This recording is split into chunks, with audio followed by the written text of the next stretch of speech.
Okay. Okay, we'll see what happens. Okay, so basically, yeah, and I didn't talk about it all, but there's the whole educational side of IEEE. They have online courses. They're wonderful courses. Some are expensive, some are less expensive. Every now and then, some are even free. Just explore. And the beauty of IEEE is if you move, if you change countries, you can find IEEE. And it's a huge community, and you can stay in touch throughout. You can contribute, you can publish your research, you can join the societies, you can volunteer to help. You can volunteer as much as you want. The beauty of volunteering is it really helps you secure that community, and you get to give back. So the volunteering is not only just for IEEE things, you're volunteering in sites, you can do humanitarian stuff. There's so much that you can do. So basically, that's what I wanted to say, is give you a flavor for how it's helped my career, how it is helping, how it helps me as a person. And I really strongly believe that IEEE is a great place to be throughout an engineering career. So I'm going to stop sharing, and so, yeah, so I'll... Thank you, Dr. Pinchuk. Thank you, Dr. Pinchuk, for your great lecture.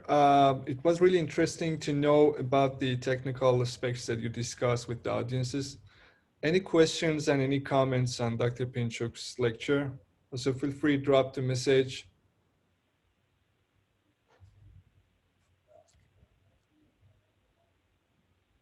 Okay, no comment.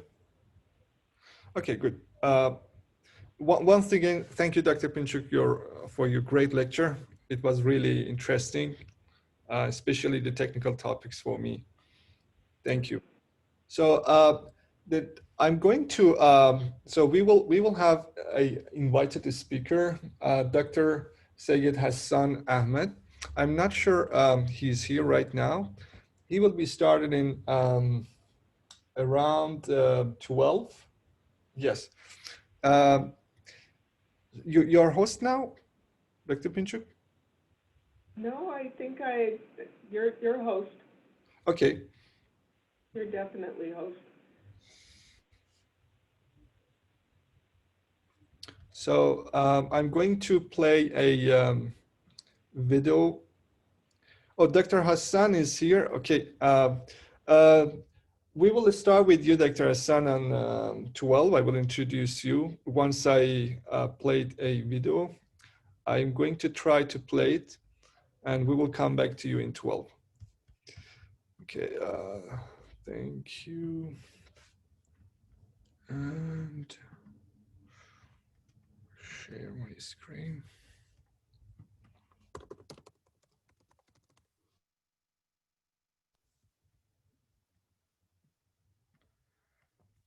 Do you see my screen?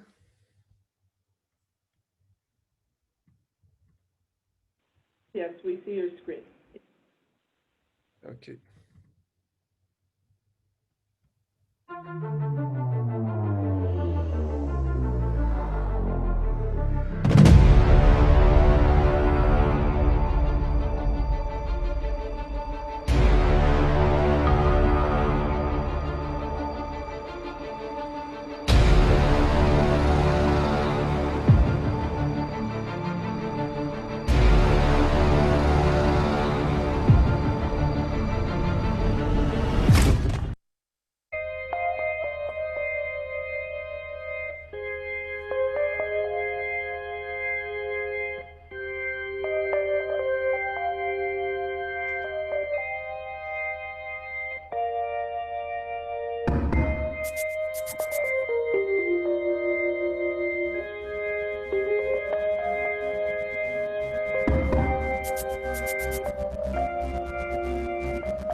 Everyone can hear me? Yes, we do hear you.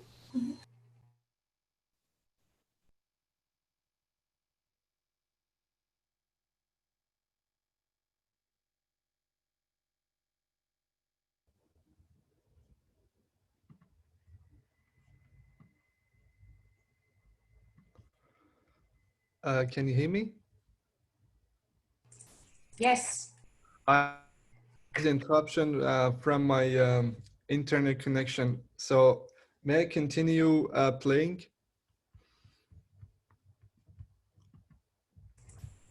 Yes, please go ahead. I'm sorry, it was my internet connection.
Yeah, this was a video created by our volunteers to feature our activities and preparation for the IEEE Day.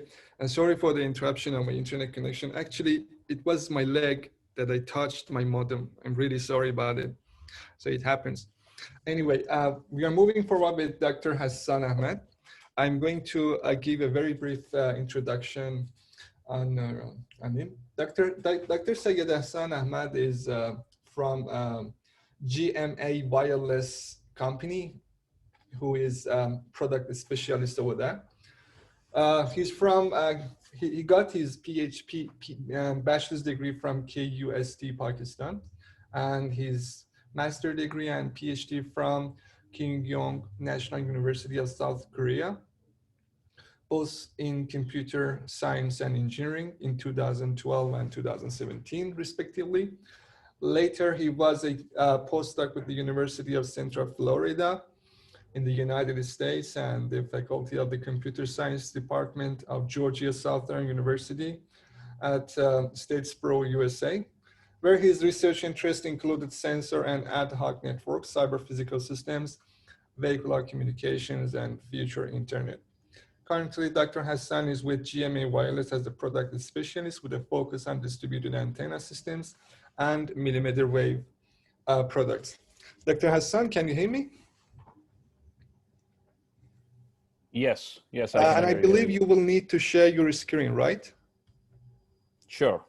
Okay, I'm going to hand over host capability to you. Just to ask, once your lecture has been finished, you will need to right click on my name, I mean IEEE Montreal section, and make me host again. Thank you.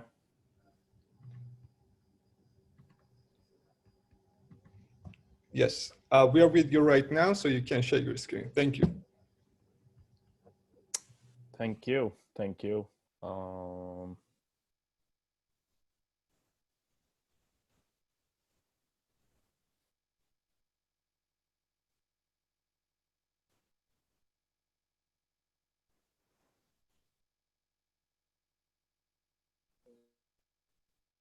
Okay. You guys see the full screen? Yeah, everything is fine. Perfect. Perfect. Thank you so much, everyone. First of all, happy IEEE Day 2020. And hopefully everybody is doing great with both your health and your work at the same time.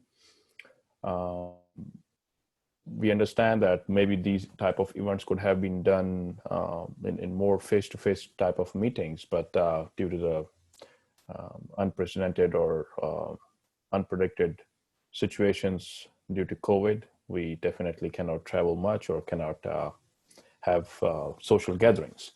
Having said that, I will try to be precise on my topic, and we'll try to get to your question answer session and more of like interactive sessions as much possible as I can.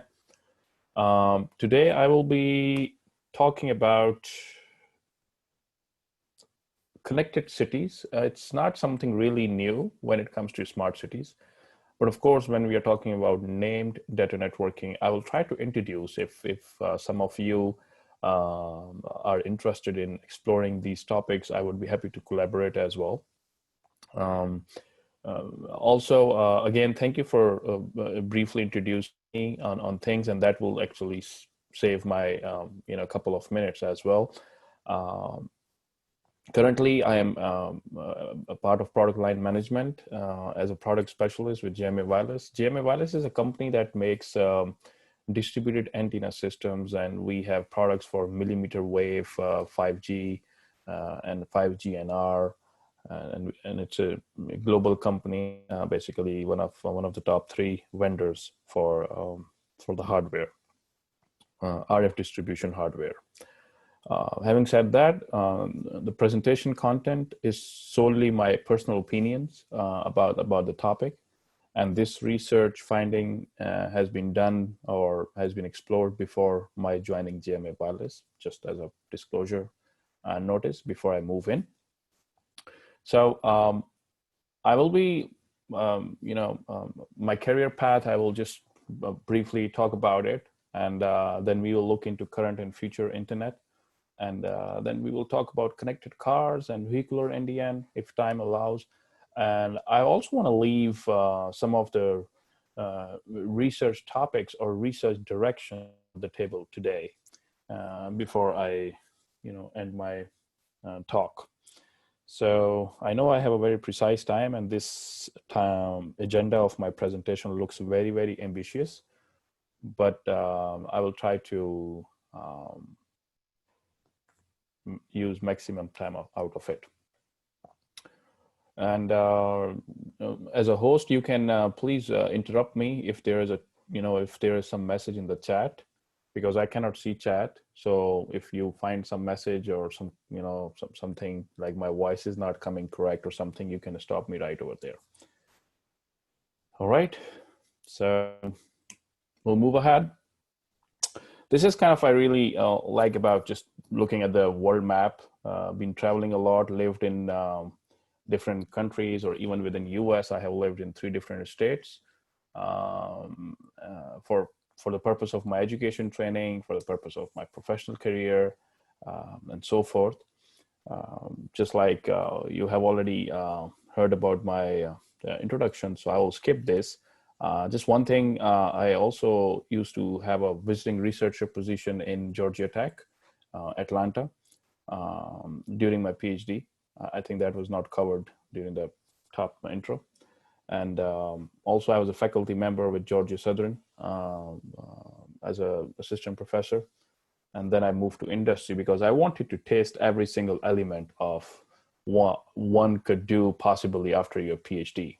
So I wanted to have experience of, like a full platter of experience. Basically, you do your postdoc, you do your faculty position, you write your research proposals that I did, and then you go to industry and see your theoretical knowledge or your theoretical experience converting into a product itself. That's a very, very unique experience that I'm having right now. Having said that, some of the glimpse on my research summary from since 2012. I have authored 3 to 4 books. I had a chance to qualify myself to get a Qualcomm Innovation Award, and that was basically one of the topics that I will be talking about. It's about vehicular named data networks. So let's jump into the topic. So smart cities, this is notion everywhere. It's not something really new. Many cities and countries have started taking initiatives, as you can see on a country level, Smart Cities India. On the city level, you can go with San Diego, Islamabad, Miami, Sweden. Just name the continent, name the country, and almost every country or every other country will have some initiative regarding smart city. Similarly, IEEE has its own sub-society or smart cities group as well.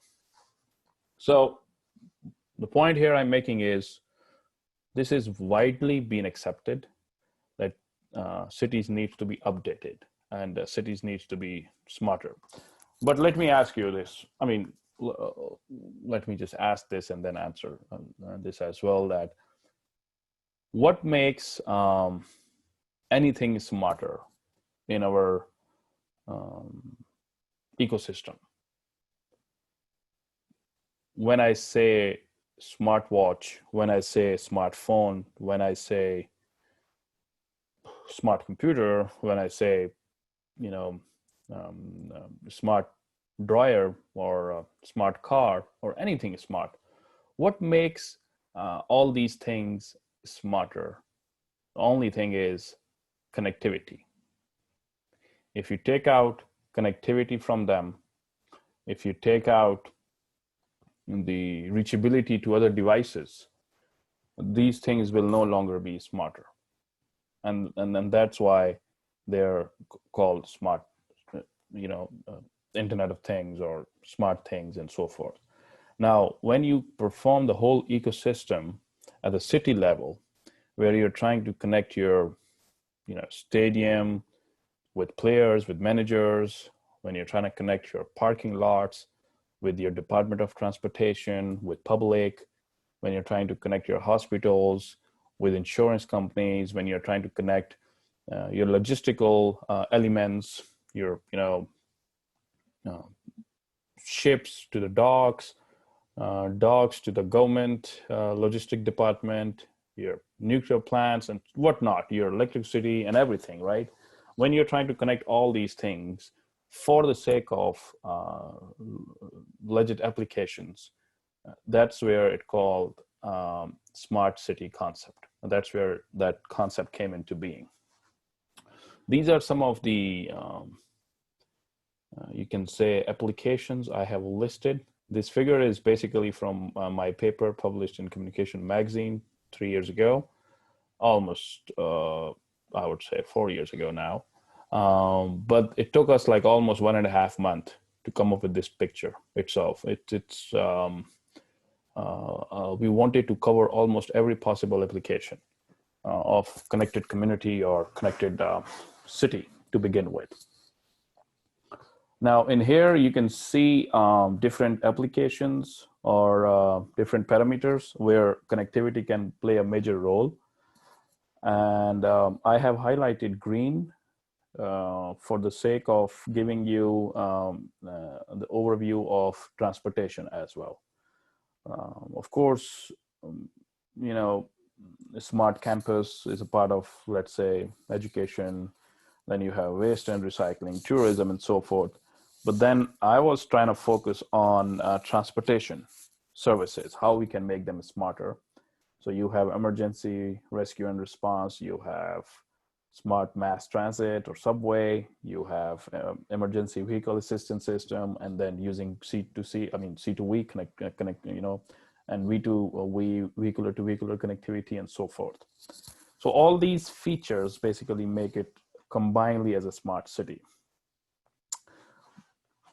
Also, I want to leave this thing on the table that when we are talking about connectivity, I keep repeating this term connectivity.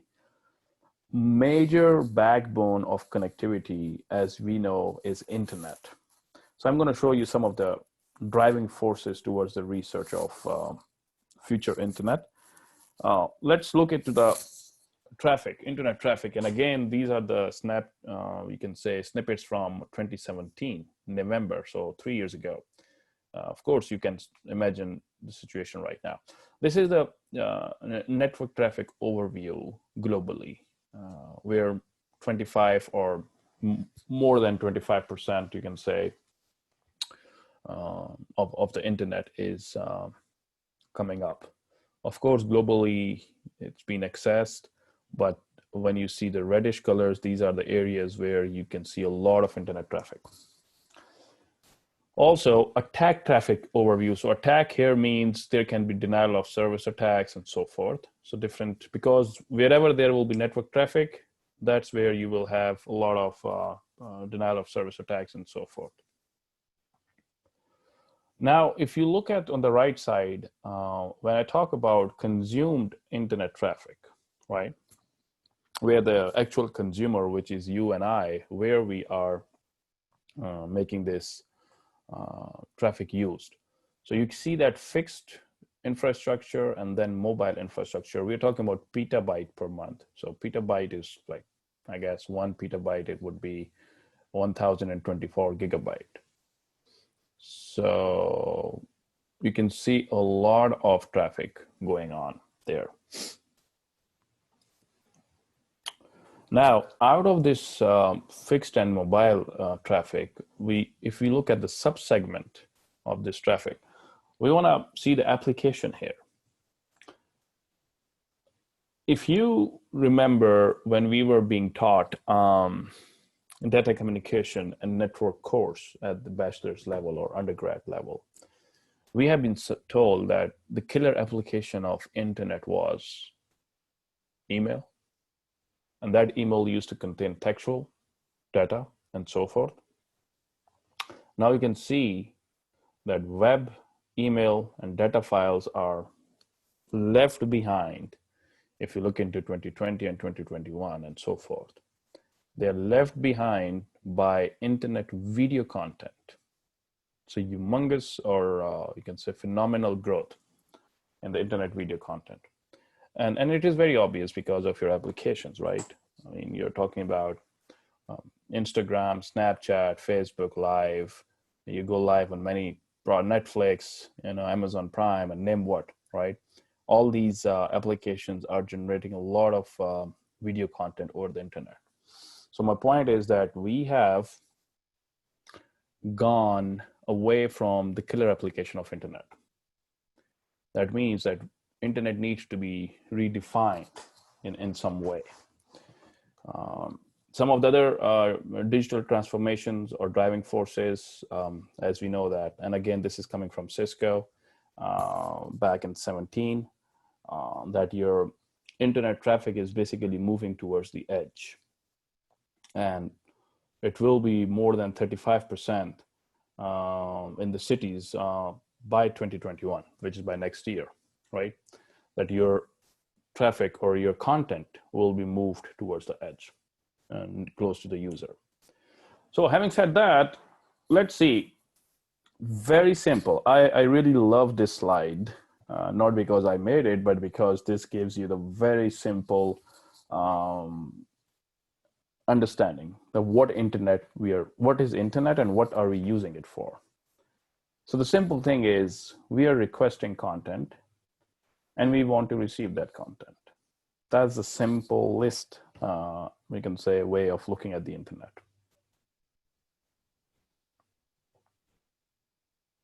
You guys hear me well? Yes. Yes. Yes, Okay. Dr. Hassan, we can hear you. Okay, yeah, because my screen was showing me unstable connection, so wanted to make sure. All right, so having said that, when you want to just receive content in the request of content that you're looking for, let's talk about future data-centric architectures. So when Jacobson back in 2009 proposed the third revolution in telecom networks, which was ICN, or information-centric networking. He was working with Palo Alto Research Center back then.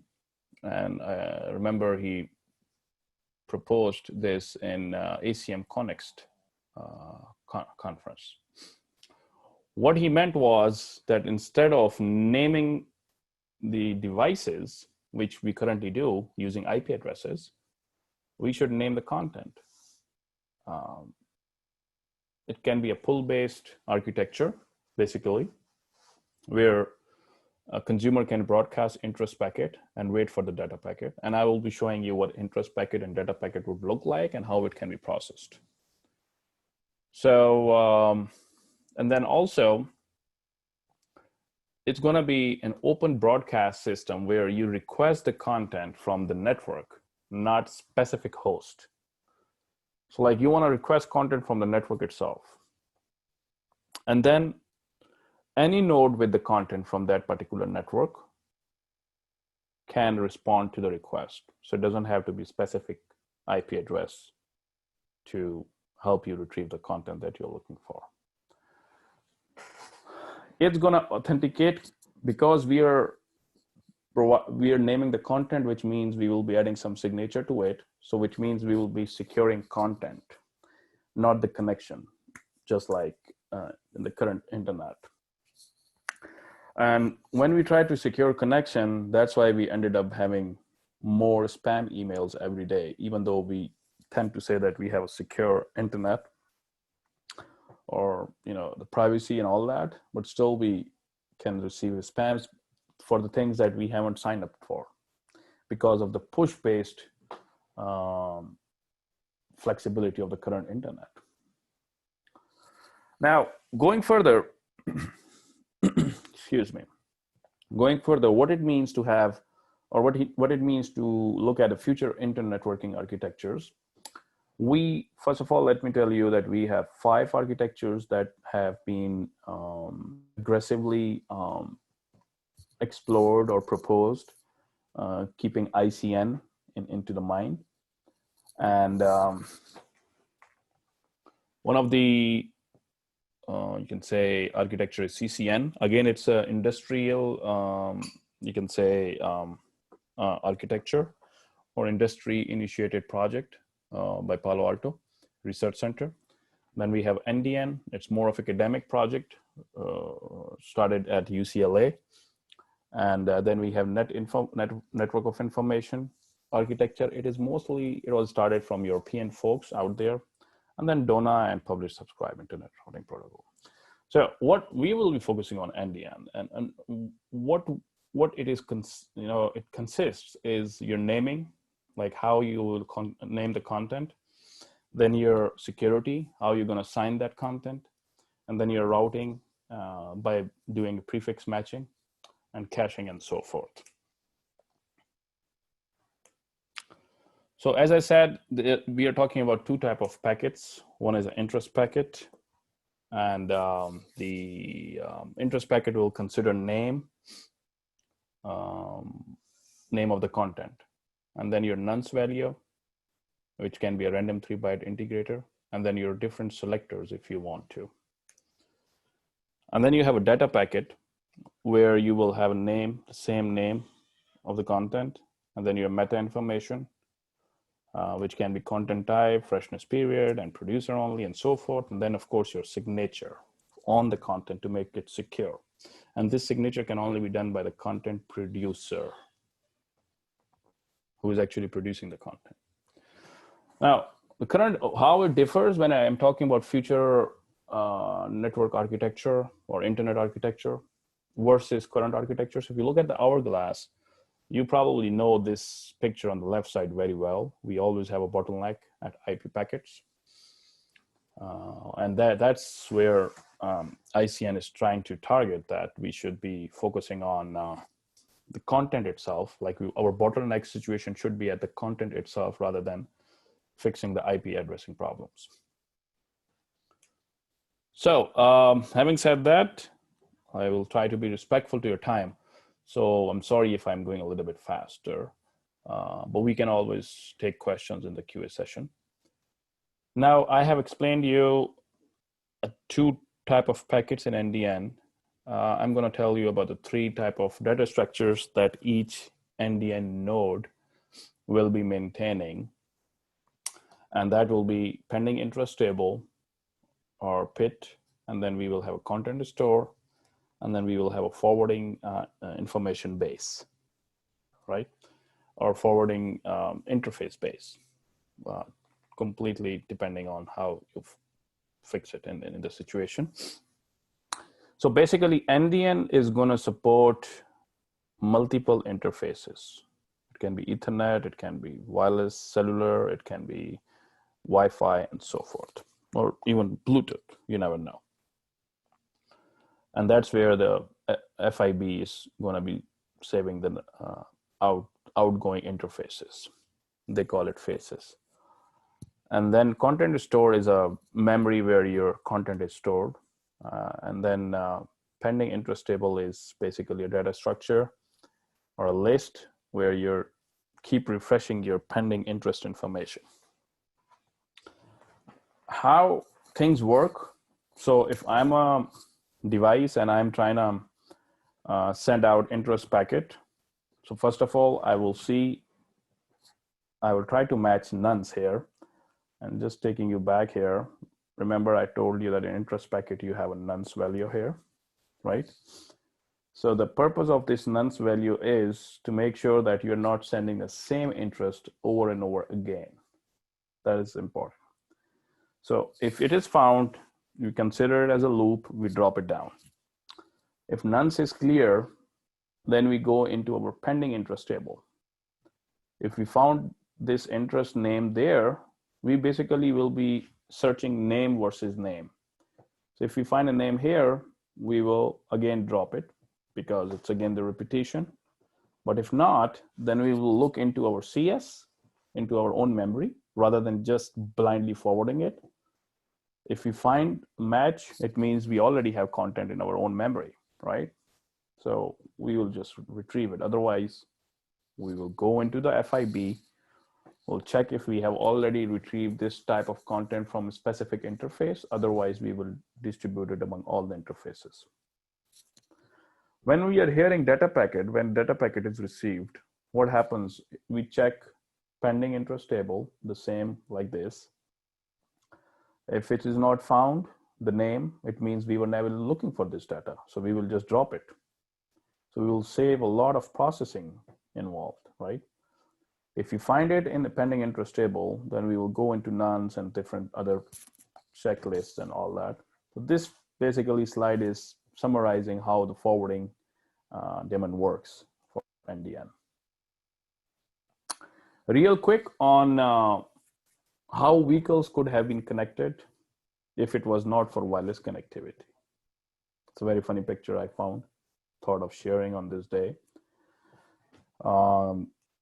Luckily, we have smart cars. We are talking about smart parking assistance, smart lane detection, auto driving, and whatnot. I will be focusing on V2V or V2X or V2I, which makes them connected vehicles. As we know that it's very dynamic topology when it comes to connecting vehicles. We have unpredicted linked lifetime, safety and non-safety applications, and so forth.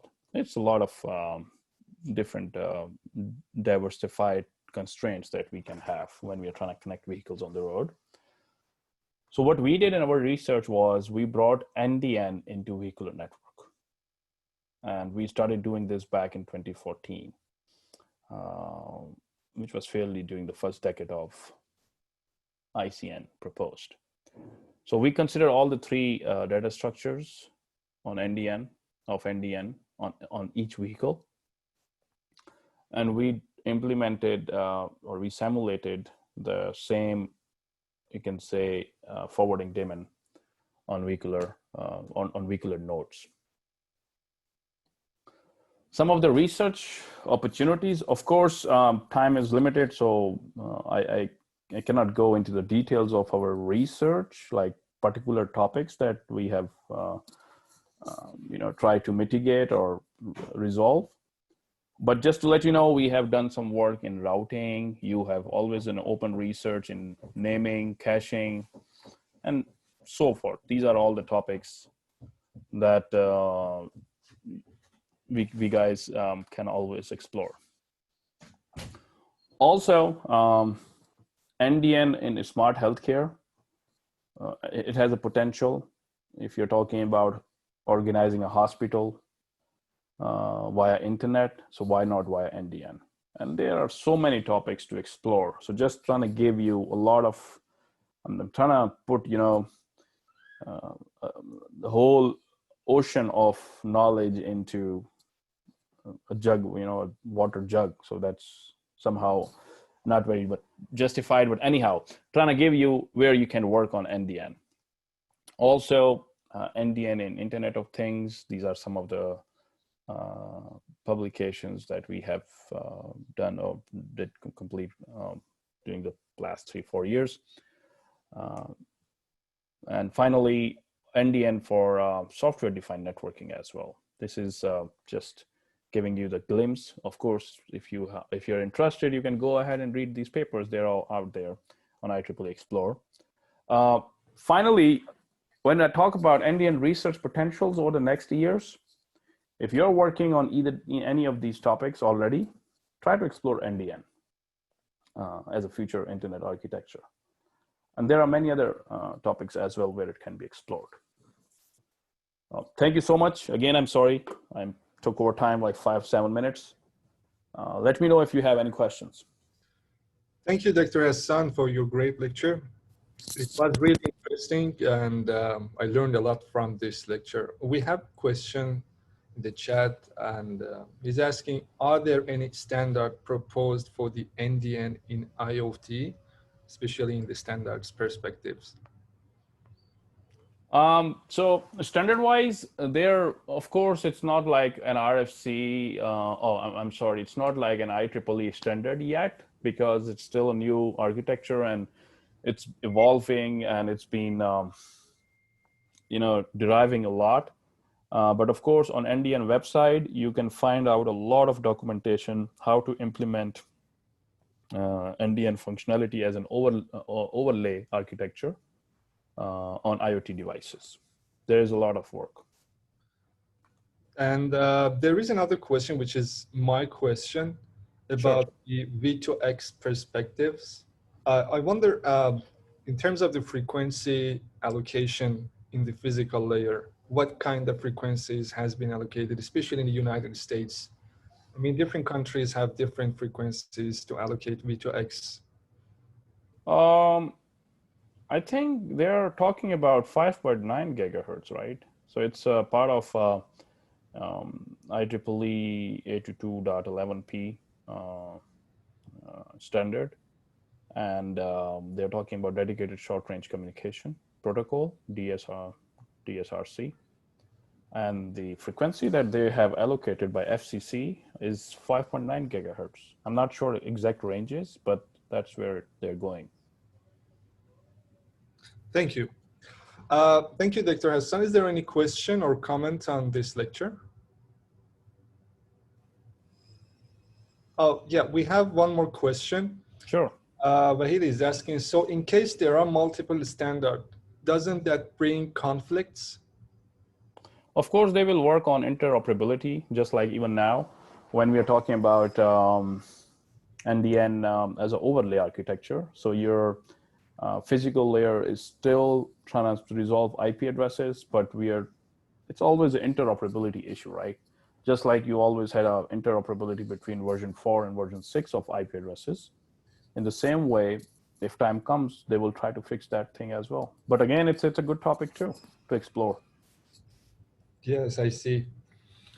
Thank you, Dr. Hassan, for your great lecture. I would appreciate if you hand over host to me. So first you need to stop sharing, and then you just simply right-click on my name and make me host. I think I already did, no? You already did? Okay, perfect. Yes, I'm host now. Okay, thank you. So the next speaker will be Dr. Takfarinas Saber. I'm sorry if I'm ruining your name. No, it's fine. Yeah, Just call me Tak. Takfarinas, right? Yes, perfect. Okay, yes, Dr. Takfarinas is with School of Computer Science at the University of College Dublin. Dr. Takfarinas received his PhD degree in computer science from University College Dublin, Ireland in 2018. He's currently a lecturer in the School of Computer Science at UCD, a member of UCD Complex Software Laboratory, and a founded investigator with Labeau, the Irish Software Engineering Research Center.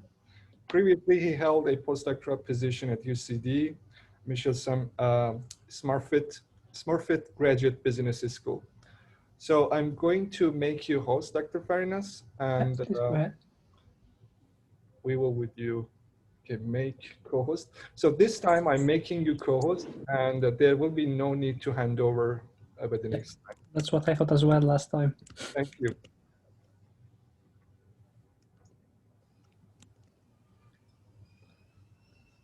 All right, so now I should be able to share my slides here.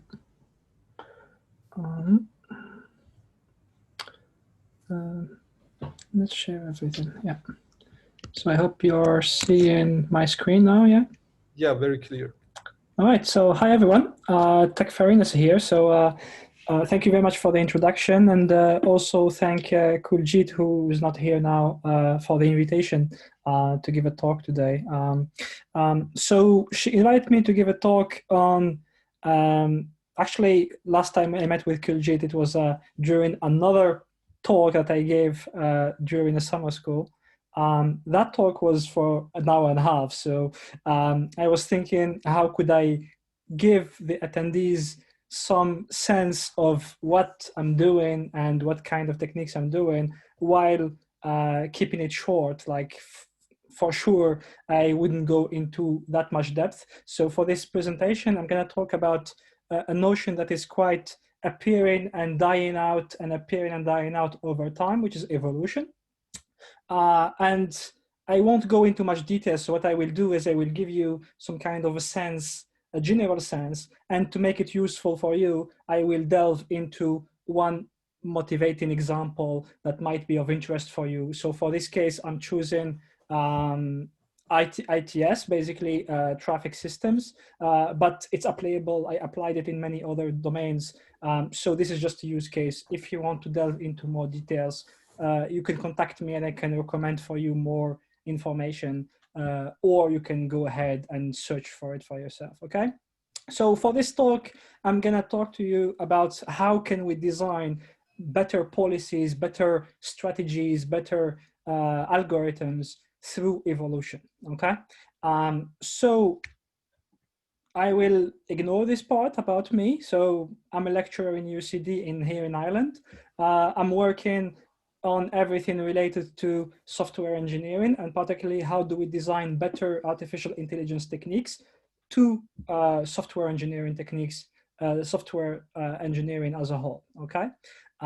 So let's get into our hardcore talk straight away, okay?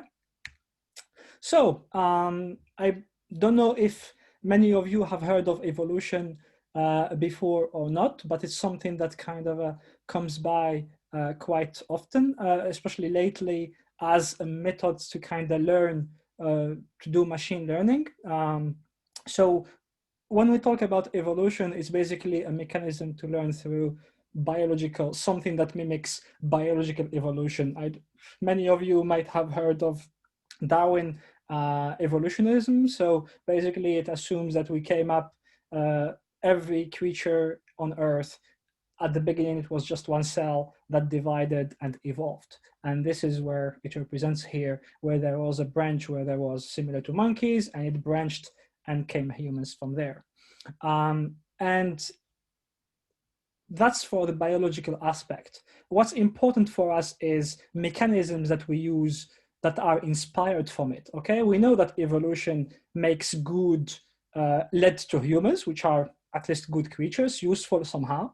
So why don't we exploit that as algorithms that we could use and leverage, okay? And particularly, there is one technique which is called genetic programming, okay? So there is genetic algorithms, which is basically an algorithm to optimize something using evolution. And there is genetic programming. It's a genetic algorithm, but it is specialized in the way that what it learns is an algorithm. It learns a method, it learns a tool, okay? So genetic programming is a genetic algorithm that search for a heuristic or a strategy or a policy or a program or a computer science program that will do a task better for you. So you could see it as if it was basically trying to evolve tools from prehistorical era towards now. So imagine if you have a stone axe basically made out of wood, you are trying to break something, then over time you are learning how to create a chainsaw, which is much more effective to cut wood, right? So that's what genetic programming is all about. An algorithm that is inspired from evolution, that what it returns to you is better programs or better techniques. So in a nutshell, GP, what it does is, at the beginning, it starts with really bad random programs or population of unfit programs. So imagine if I would like to do a task that will sum two numbers, I will at the beginning generate, let's say 10 or 100 algorithms that will do whatever, okay? So these ones are generated randomly, they are poor. And the goal of genetic programming, or GP, is to keep evolving them through some operations. There are operations that are inspired from the evolution. For example, crossover. It's basically you take two algorithms and you take the first half of the one, you combine it with the other, and you do so over and over. So basically you take two programs, you combine them half by half, right? The other operation is mutation, which is basically trying to create some random aspects. This is similar to mutations in humans. So maybe there is a cell that mutates or a genome that mutates and so on.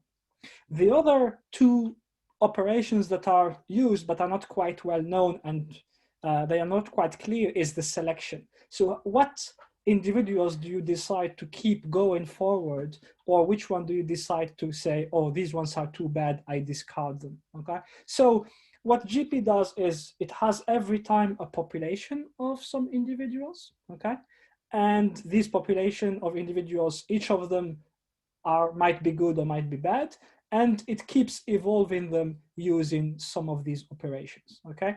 And at the end, what you get is a population of some individuals. Maybe and hopefully one of them would be doing the task in a good way, okay?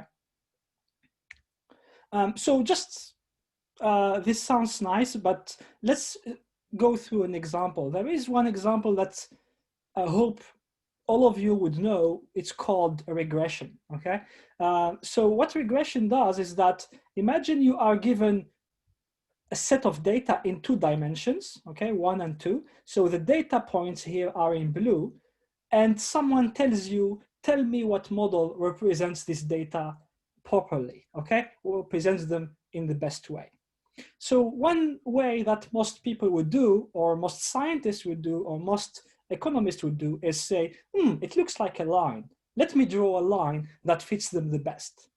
So if you decide to do that, that's good. A line seems to fit properly. Like as you see the red line there, it seems to fit properly.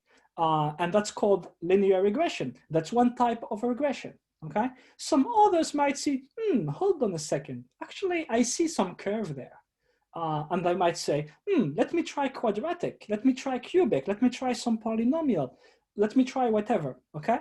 So maybe all of them are right. It's just when you decide one model, one type of model, whether it's linear, it's quadratic or whatever, you are confining yourself. It's like saying you only have one possible model, try to fit it. And obviously, if you have one possible model, there is always a good way to fit it. But is it the right model nonetheless, or the right type of model? Who knows, okay? So from this came what's called symbolic regression, okay? And what is meant by symbolic regression is that you do not confine yourself with one type of regression. You don't say the line has to be a line. You don't say it has to be a curve. You don't say anything. Any model is good as long as it fits the data properly, okay? So it can be, let's say, imagine the Einstein when he tried to come up with his theory, let's say E = mc squared. For sure, he didn't come up with this theory in one go, okay? He had to try different things. So one way of doing it, let's say, imagine he came up with E = ma squared or E = mb squared. So there are different, he comes up with different models, and he tries to combine them to see how they could fit the data he sees properly. And this is what symbolic regression could represent. So you could see the way it could work. At the beginning, you have a set of functions that are generated randomly. Some of them might fit the data in an okay way. Some of them might be very bad. Some of them might be better, okay? So what you're gonna do is at every iteration, you try to take the best functions that represent this data and try to combine them. So with the hope that at the end, you will find one function that represents the data in a best way. But you have noticed, you didn't say anything of what type of function it is. It's the evolution that learned what format this function might be, okay? So that's in general, in a simplistic problem, how GP could be useful. And this problem is called symbolic regression. And there is a huge literature if you would like to learn different ways to use genetic programming on symbolic regression, okay? So that's the most simplistic way. But GP is not only limited to that. It goes to different areas. And one of the problems that I like to show is this one. So basically, imagine you have robots who have the shape of humans, and they try to learn how to walk in a stable way without falling. That seems easy for us, but actually for robots, it's quite hard. There are so many things that can go wrong so that make the robot fail. So here what you see is that different generations and the population or the programs that the robots is using to walk, okay? And you see that at the beginning, many of them fall without even walking, but the more generations you go, the more robots you see walking further down the line, okay? So that's one extreme. So you have one extreme, which is just fitting the data, and the other extreme, which is dealing with physics, trying to teach a robot how to walk. And this is just an example, because if you go in reality, you will see a plethora of other domains where GP is really used and applied. So robots is the major part where it is applied, where you try to learn policies on how the robot would behave. So you could learn about multi-agent systems, how they could collaborate, and so on. Stock markets as well, like GP is well used in finance. In terms of predicting stock market, how they will evolve. That's similar slightly to symbolic regression, but here much more powerful tools are needed. And you also have some engineering problems, many of them trying to learn how to win, how to corroborate some games. You see people learning how to win Mario games. I don't know if you remember playing Mario in 2D. People try to learn how to optimize it so that you could win the level quite easily. Also, how machine learning is quite notorious now. Many machine learning algorithms are common, and now the move is more towards pipelines of machine learning or automatic machine learning.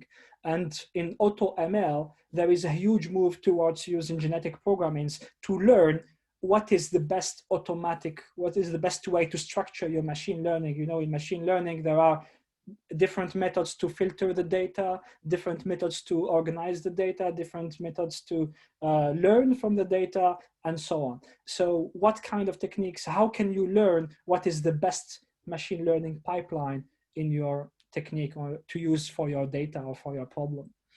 So all of these are different problems from different domains, from engineering, from machine learning, and so on. And obviously, there are many others. The ones that I am personally involved mainly oriented towards software engineering or search-based software engineering. How do you configure a software? How do you design software? How do you evaluate a software? Some people I know as well, I have collaborated with them on cloud computing. How do you, what kind of policies for scaling your resources so that you don't break your system? In computer networks, how do you schedule the communications to avoid interferences? How do you choose in 5G networks which channels you will use? And you see, it's a huge area that GP has been proposed to. It's a huge tool that worked in many domains, but it's not as easy. I wouldn't lie to you that to say that, oh, okay, it's a black box, you just apply it and it works. When it's written well, it works, and usually it's interesting what it gets. And what's important about GP is that what do you get from GP? It's not just a black box that you're gonna use, you get a program, okay? And given that you receive a program, this program is interesting because you could read it. You could give it to other engineers to see what it does. So there is some kind of explainability that comes automatically with it. And that's really helpful for engineers because they don't just have to trust neural net or deep neural net or whatever method it is. You run your genetic programming algorithm, you get a result, and this result is a program that you can read. Maybe you will not trust it, but at least you can read it and know what it does. Try to profile it, try to see what it does. So as I promised, this is the overview of what GP is. So in order to make it a bit more interesting for you, I will try to show how we did it, how we used it in some problem that I hope is of interest to you all. And this problem is about how do we route vehicles in some smart vehicle area, okay? So imagine, well, not imagine, all of you know that cities are becoming more packed every day, okay? There is always more commuters, there is always more drivers, regardless of policies that are put in place so that people use public transport, there is always a huge demand for commuting and using vehicles. And that all leads to congestion, so cities have to deal with that. And one way that helped and that keeps going keeps helping is the availability of onboard systems. So I don't know many people who don't use their vehicles without a GPS. Many people don't even know how to travel in big cities without a GPS. And that's actually really helpful, because if you take example of Google Maps, okay, they provide you with real-time data. You don't even need to ask for them. They provide them de facto if you access Google Maps. And these data, they could be used for you to infer your decision. So if I see now that there is some road that is congested, I am likely to avoid designing my route if I have to go to avoid this route. I will try to divert to go somewhere else if it's possible. So these kind of reactions are interesting, are useful, but the question is, if you know that one road, let's say that is far away 30 minutes from you, is congested, how likely is it to be useful as information? Because it's only 30 minutes, maybe when you arrive to it, it won't be anymore. So what kind of data can you receive from these onboard systems? How can you use them? How can you combine them, sorry? All of these are interesting questions that drivers have to keep in mind and consider in order to improve their travel time by rerouting their vehicles, okay? So obviously there are many approaches to deal with that. I'm not saying I'm bringing something that is breakthrough. There are many techniques, but what you could see here is that many of them might be good, but they have their shortcomings. For example, if you take a rerouting based on real time straight away, let's say whenever you want to travel, you look at the situation whenever it is, and you just follow these advice. As I said earlier, when you arrive to the place where there was no traffic, 30 minutes down the line, when you arrive to it, probably there is traffic and you cannot move anywhere, okay? So that might be an issue. Real-time information are valid only at that time. They are not valid 30 minutes later on. So when you arrive to that road, it might be the situation has changed drastically, okay? Many approaches propose historical data. Many cities actually are moving towards this. Many cities have the capacity, but there is a big problem, is that to get historical data, it takes time. It takes a lot of money to put sensors, to put everything in place. So it's hard to get data from all over the city. And at the same time, it's hard to have scenarios to every possible situation. For example, if you have some holiday that happens in a weekend, this holiday hardly arrives at the same time in the year. So historical data, you might not have historical data similar to your current situation every time. So it's good to have historical data, but it's costly. It's hard to get historical data to cover all the area, and also it's hard to get historical data that cover all situations, right? Then there is the AI algorithms that try to do some prediction analysis. These are actually quite interesting because you don't need as much historical data as just caring about historical data without any prediction. So these work quite better, but they have a trade-off between amount of data and complexity. You have to get some data and at the same time manage complexity of these algorithms. So you need a trade-off there. So if we try to delve into the use of genetic programming, let's see how it could play, okay? So imagine every time a vehicle looks at the board or the unit, that GPS or whatever, it gets some characteristics, it gets some data, okay? It gets some time-dependent information. What is the speed on that road? What is the capacity? What is the occupancy? And so on. So these are data you could get easily from any whatever GPS you want, or Google Maps, or TomTom, or whatever you have in your city. At the same time, obviously, you know your city, you have the map, you have number of junctions, the size of the junctions, size of the road, and so on. What one vehicle could ask, what is the best strategy? When I know this information, what is the best strategy to use them in order to achieve the best travel time for me? How could I employ them in order to achieve the best travel time? Okay, so what I care about is travel time, to arrive to my destination as fast as possible. So what we did in our case is that we designed a system that's able to learn different functions or different strategies in order to lower the travel time, to arrive to your destination in the least amount of time, okay? So what we do here is that we have an algorithm, a genetic programming algorithm, which is particularly called grammar-guided genetic programming. So the difference between genetic programming and grammar-guided genetic programming is that grammar-guided genetic programming uses a grammar, which means my features or my solutions or my policies, they follow a certain grammar. They have a certain structure, and I will arrive to it later on, okay? What is this grammar? But the structure inside the genetic G3P is the same as genetic programming. So what you do is that you generate some strategies, okay? Some algorithm. You evaluate them to see which one is good, which one is bad, and you use the best one and you evolve them, okay? And you keep doing that. So the same as what I showed you earlier with genetic programming, except that here, I'm not evolving any program, any type of program, I'm evolving some strategies that follow a certain grammar. So I have my strategies, I evaluate whether they are good or bad, and keep evolving the best of them. Easy so far.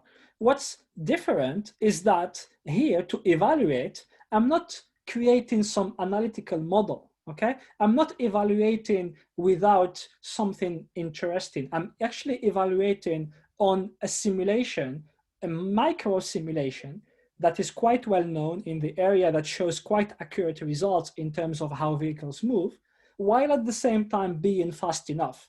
So every time I create one strategy, one rerouting strategy, I give it to the simulation, providing some vehicle routes and map, or whatever city it is, and the simulation will run this situation with the strategy I provided and return to me the time it takes to vehicles to travel.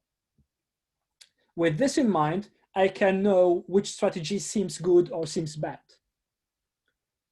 So that's what the system looks in a nutshell. You have your genetic programming algorithm with a certain grammar, what is the structure of your algorithm, and you also have a way to evaluate whether your algorithm is good or bad. If you have these, then by running this system over and over, you will get what is the best rerouting strategy, what is the best algorithm for you. So at the end, you have learned a good strategy, a strategy that has been shown on the simulation or in whatever evaluation environment you have, that it works well. And that's all you need. Now that you learned this, you could actually use it without relearning it again. Maybe the learning takes days. You don't care because what you care about is what you learned. You will use it in real time because you have learned an algorithm. The learning takes time, but the execution is real time.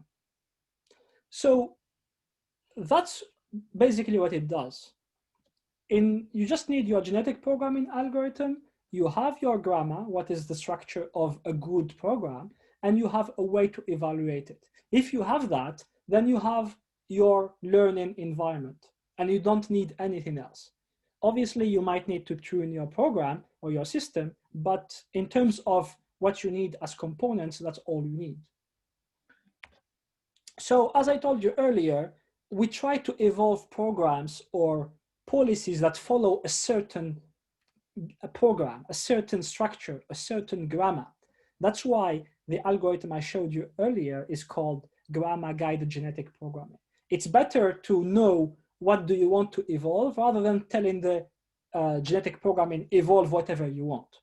And actually, it's even better because you could tell the genetic programming that you want to use some libraries or some specific functions that already make sense. Like in our case, we are talking about ITS. And in ITS, when you try to route a vehicle, there are many statistics that are already known by experts. So why don't we use them in our programs?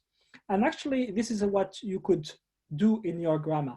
The grammar here is just a simple operation, a simple mathematical operation. It's either addition, subtraction, multiplication, division, square root, sine, cosine, with some terminals. And the terminals can either be numbers or some statistics. And at the end, what you're gonna get is just a big formula that tells you what is the best strategy to reroute your vehicle. So in our case, we just to validate our system, we took two maps, just one random map, just to kind of see what it does in a balanced situation, and the map of Dublin city center, which is currently very jammed every time. Not currently with COVID, but in any other day, you name it, the city is always jammed. And these kind of systems would make a lot of sense. So what we did is we created some basic algorithm that you might think of. So the first one is there is no rerouting. You just, for every vehicle, it looks at the, what it looks like. It looks at the time, the current time. It decides what is the best route based on the current times everywhere. The next one is travel time based rerouting. So basically every 60 seconds, it looks at the real time conditions and it reroutes based on them. Occupancy based rerouting. So it's basically the same thing. Every 60 seconds, it looks at the occupancy of every road on the map and it reroutes accordingly. And our solution G3P, which is, we ran our G3P algorithm on the map of Dublin. We learned the best rerouting function we ran it for 30 functions over 30 generations. And we took the best function and we use it now in a new simulation. So what we show here is that, what you see here is the evolution of G3P, just for your information to show that it's working. It optimizes and it improves the situation. So here you have number of generations we ran our G3P algorithm. And here it's the average travel time achieved by the best evolved program, okay? So what you see here is that for both situations, random map and Dublin city map, over the generations, we are improving the travel time. So G3P, it's not just random. Actually, over time, you will get eventually better programs, okay? But again, in our case, simulations were slightly expensive, so we only ran it for 30 with only 30 algorithms in one population. So you see at some point it just stagnates and it doesn't achieve much. Or here, it doesn't converge fully to the best solution. So the solution here is to increase the population and to increase the simulations and run them in parallel to achieve even better average travel time. But here what we wanted to show is that in a shorter time, you are able actually to find algorithms that are better than what a human could do or could think of. And here are the summary of the results where you have the scenario and the average travel time on both random grid and Dublin city for each of the algorithms. And what you see is that G3P actually achieves better results than no rerouting. That's obvious. Then it's actually even better than what you could think about using only travel time or OBR, which is occupancy-based rerouting, okay? So that's a clear thumbs up that says what you learn, it actually works well in reality. So just by running an algorithm based on evolution, it finds algorithms better than what a human might think about. And also, I showed you earlier the perspective from average travel time. Here is the perspective per vehicle. So what we did here is we took the travel time we found using no rerouting, and we take the travel time of every vehicle. We divide it by the no rerouting to kind of show whether we improve its situation or we worsen its situation. And what you see here in blue, actually for random map, we are achieving slightly better. Overall, we don't have many vehicles that are badly affected, but on Dublin city map, actually we are definitely better. There are way more vehicles that improve their travel time than vehicles that worsen their travel time, which shows some kind of fairness in the way travel time is optimized, okay? So let me just go quickly into my last slides, I would say. So overall, what worked well with GP, okay? The first thing is that it's easy to evolve rerouting strategies, okay? You just run and the system will do it for you. You don't need to tweak too much. The evolution will work if you give it enough time. And it's also easy to update, and that's actually really important. Imagine if one day you have a better simulator, okay? You don't need to break your system. You just need to change the way the evaluation works. You don't need to change anything else. The other aspect is that if you, let's say you think about a new statistic that you think is important, okay? And you have some domain knowledge, you have experts that tell you, oh, if you use this new statistic, it will work better. You don't need to change too much either because you have your grammar. So you have your grammar to change what your function will look like or your program will look like, and you have your way of connecting new systems or new simulations without changing your algorithm. So the system is quite not hyperly connected. You just need, if you want to change some aspect, it's easy to evolve it, to change it, and so on, okay? And what I like definitely about using this kind of system is the ability to evolve a function per city. So imagine Dublin is quite flat as a city. We don't have high buildings like you showed earlier in your video of Montreal. In Dublin, it's quite flat. Everybody almost is living in their own houses. We don't have big apartments.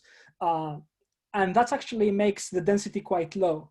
That's quite different from a city like New York, where everything is a building. There are many, thousands of people living in a dense area. So when you would like to evolve routing strategies, you would like to evolve them per city. Every city has its own characteristics.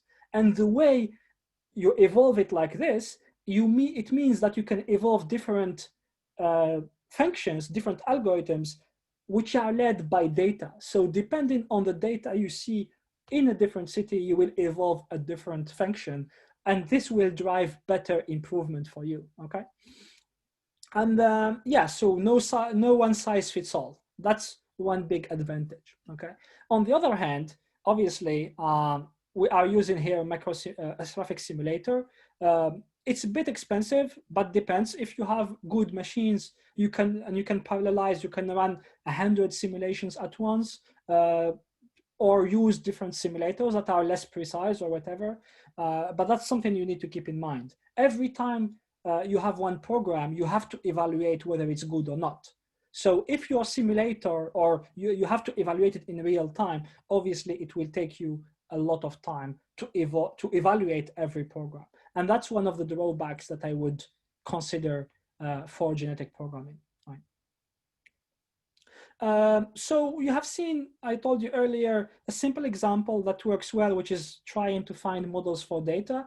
I showed you examples of really complicated programs, and I showed you one small example that I hope is of interest to all of you. So if you have any other problem domains where you would like to learn strategies, policies, you might want to give it a think. What I put here is different resources that will be helpful for you to achieve that. Obviously, I'm always available if you would like to discuss some of your problems and see what kind of techniques in GP might work better.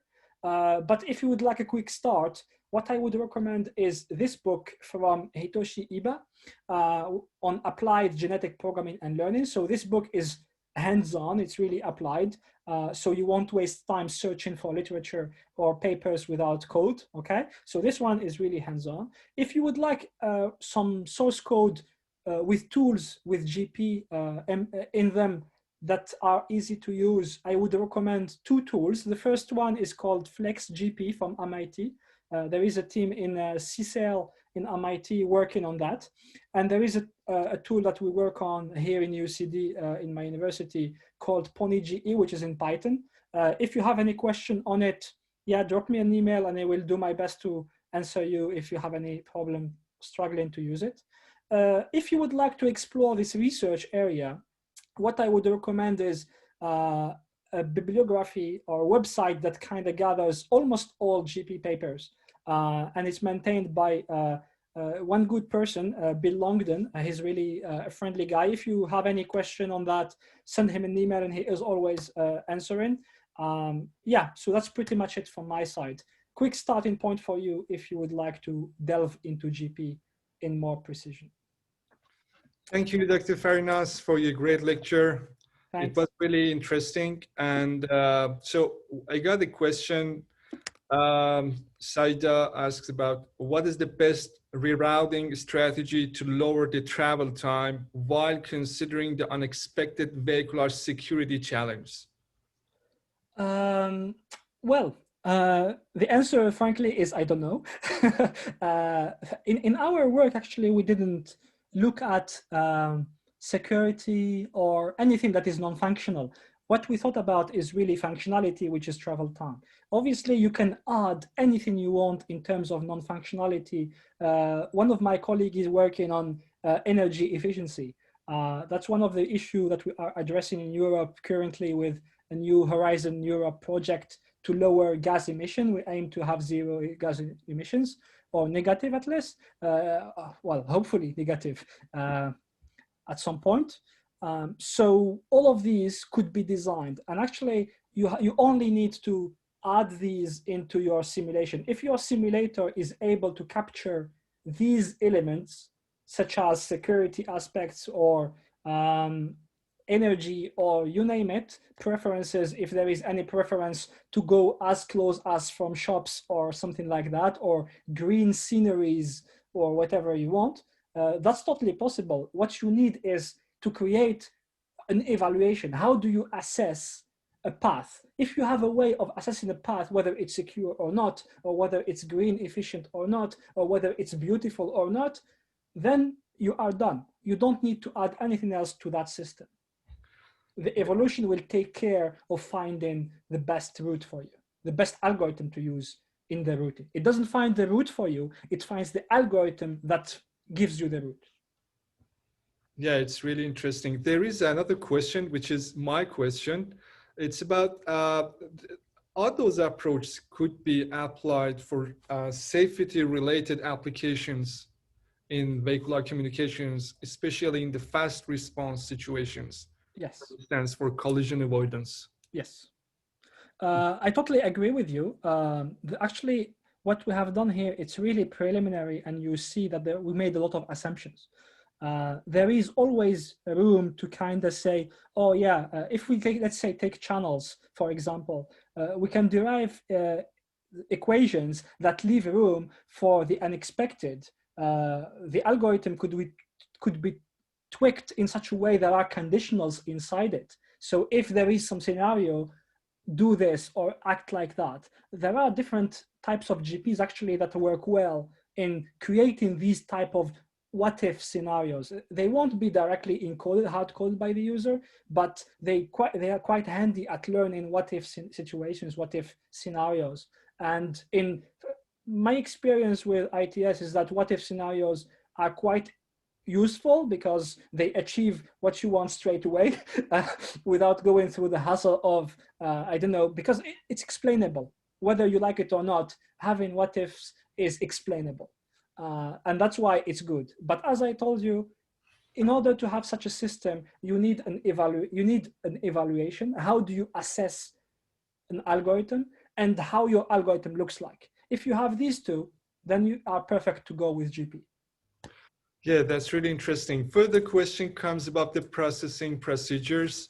Again, Syed asked about, is it all processed at the infrastructure level? I'm not sure to understand the question. Maybe Saida, can you clarify your question in the chat? Or I can like unmute yourself if you wish to.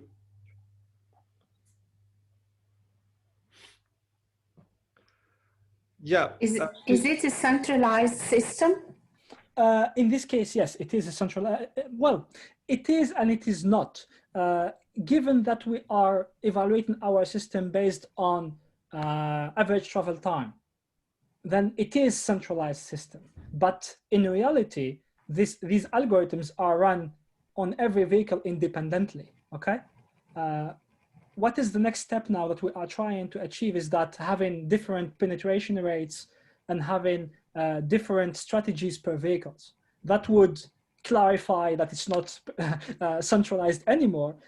So the way, when we try to evolve some function, we need a way to evolve it or to evaluate it, right? So the most obvious way that we thought about it is to optimize the average travel time over our map. But I agree with you, maybe some vehicles don't care about the others. So how we can have some situations where it's competitive. It's not the case of our study now, but it doesn't require to be centralized. And do vehicles cooperate to lower the travel time? At this point, there is no communication between vehicles, no.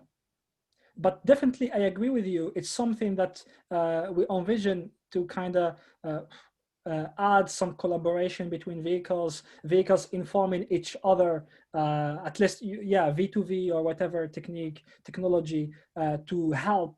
At least they could imagine the situation where vehicles have different functions, okay? It's important for vehicles to kind of collaborate like humans. Humans are selfish, but in their interest, they do collaborate. And the way a vehicle could collaborate with another is by informing it of its intentions, right? At least in the short term. And this would help a lot. It's not the case now, but definitely with collaboration between vehicles, that would help drive the optimization even further. Thank you so much. It's a very interesting talk. Thanks. Thank you, Dr. Takfarinas, for your explanations and your answer for the questions. It was really great lecture and it was really great topic. So I would appreciate if you stop sharing your screen. Thank you. So first, I would like to welcome Dr. Labeau, who joined us right now, like 20 minutes ago. Thank you, Dr. Labeau, and welcome to this event. So first of all, I need your permission to play a very short video, 3 minutes, before going through your talk. Of course, go ahead. Thank you. Okay.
Yes, this was our activities for the preparation for the IEEE. So next speaker is Professor Fabrice Labeau.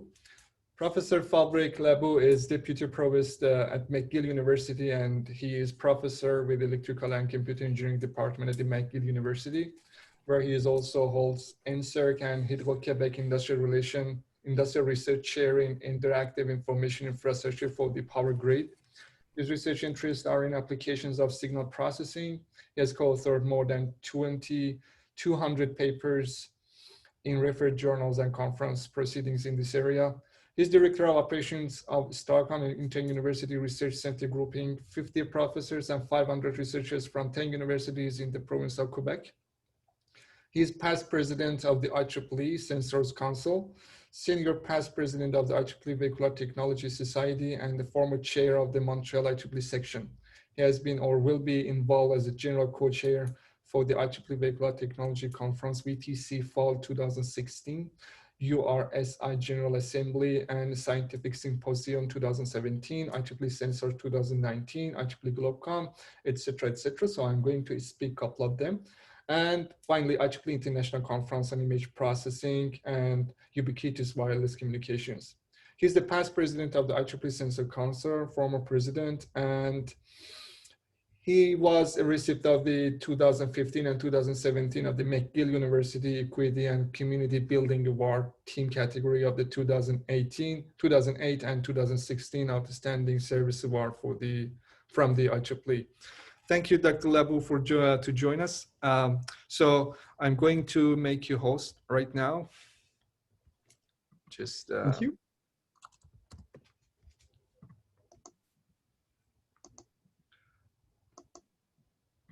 Yeah, the host is with you right now. Thank you, and I'll start sharing my screen then. And normally you should all be seeing my PowerPoint slides. Yeah, that's great. Okay, so you actually see the slides, that's good? Yeah, but I suppose you have two screens, right? Yep. Yeah, we see in a single screen that is duplicated in the first and previous slides at the same times. Okay, let me try that again. That's better? Yes, I think we see a single screen slideshow right now. Perfect. So let me get started. And thank you for the opportunity to be here with you today. I've entitled this presentation, Staying Connected or Volunteer Opportunities within IEEE. So the idea of this presentation is really to give you a sense of why IEEE is an interesting organization for people to stay connected with. And sorry if Professor Labeau, we are seeing a different screen again. I mean, it's an application of PowerPoint right now, but I believe your presentation is broadcasted in the other screen. I mean, we don't see full screen slides. We see your PowerPoint application. Okay, let me stop share and reshare, and hopefully that's gonna be that's gonna solve the problem. That should be okay. Yeah, that's fine. Thank you. Okay, sorry about that. So as I was saying, the idea is to give you a sense of why I think IEEE is a good organization for you to stay connected with, and why I think that the best way to stay connected is to actually volunteer with IEEE as opposed to being simply a member of IEEE. And this is really based on my own experience with IEEE. As you've heard from my bio, I've been collaborating with IEEE and volunteering for IEEE in many different settings. And what I'm going to try to do today is run you through a presentation that is very much a corporate presentation. Bear with me, it looks like a corporate IEEE presentation, but I would like you to look at this presentation from the perspective of your involvement as an individual, as a volunteer within IEEE. And as I go through the slides, just keep that in mind, and I'll remind you of these things as we go through. So as a starting point, because again, this is mostly a corporate type presentation. The mission of IEEE is right here: foster technological innovation and excellence for the benefit of humanity. It's one of these very aspirational missions that try to say everything in just one sentence. And it may not correspond to what you think of when you think about IEEE, but I think it states some of the important facts about what the institution is doing, and why, again, it's an institution of interest for you to volunteer. Of course, when we're talking about advancing technology, there's this notion that technology drives innovation, and at the end of the day, technology drives higher quality of life. And that's this notion of benefit to humanity that comes with what we do in IEEE. It's also important to realize that IEEE, it's just more than just electrical engineers and computer science. It's a lot of other areas that sort of converge in this concept of technology and the further good of humanity, including life sciences, things like nanotechnology, which may not be the most obvious applications of electrical engineering, etc. So it's a pretty wide field that that IEEE is active in. And if you look at what IEEE does today, in terms of the vision of IEEE, dating back from the very, very early stages of the first association that is the ancestor to IEEE in 1884, the vision is to be essential to the global technical community and to technical professionals everywhere, and be universally recognized for the contributions of technology and of technical professionals in improving global conditions. Again, that's a mouthful, and it's trying to give you a sense that it's trying to sell you something. And what I'd like to go over is what that means in practice, to give you a sense of what IEEE actually is, and to give you a sense also that everything that IEEE does is actually done by volunteers and driven by volunteers. If you look at IEEE in practice, it's more than 400,000 members. It's 45 technical societies and councils, and depending on your activity, you may know of some of them, and the Communication Society, Computer Society, etc. Its presence in more than 190 countries, and it's in terms of the kind of things that are happening. There's more than 1,900 conferences that are organized by IEEE every year. Think about that in terms of the number of people who meet each other in a normal year and who meet each other virtually in a COVID year like now. IEEE Explore, the place where most of the technical documents that are published by IEEE end up, has more than 5 million documents. So it's really a huge repository of information, but that information is created and especially curated by volunteers. So the people who write these documents typically do it without IEEE paying them to do so. And the people who ensure the quality, the reviewers of all these papers, are also volunteers. Going back to the conferences, all the people who organized more than 1,900 conferences a year throughout the world, they're also volunteers. And these are the kind of people we are, IEEE members who decide to actually volunteer within IEEE and stay connected. Sorry, it doesn't show quite well because of the formatting here. We have more than 200 top-cited periodicals. So all the journals of IEEE, where all the researchers publish their research, but also the magazines.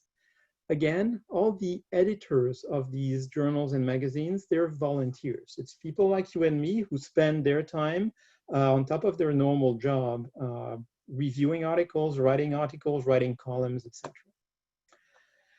IEEE is a worldwide organization. You may know the region numbers as they're encoded in IEEE. We are in Canada in region 7.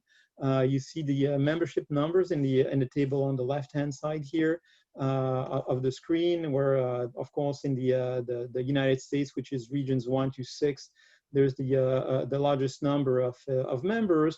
The second largest region is Asia Pacific, with nearly as many members as in the States. The structure of IEEE, again, this is a very corporate presentation. So this is the official the official org chart of IEEE, I would say. I want to go over these different boxes with you, just to, again, give you a sense of what volunteers do within IEEE and the diversity of things they do. On the left-hand side here, you have what we call MGA, which is the Members and Geographic Activities Board. And so it's a board made up of volunteers, of course, that is in charge of everything that has to do with membership in IEEE and everything that has to do with local activities. So geographic activities are local activities, activities that happen in regions, in sections, and within the sections, you have the smaller units like technical chapters, the YP affinity groups, etc., etc. All these activities are under MGA.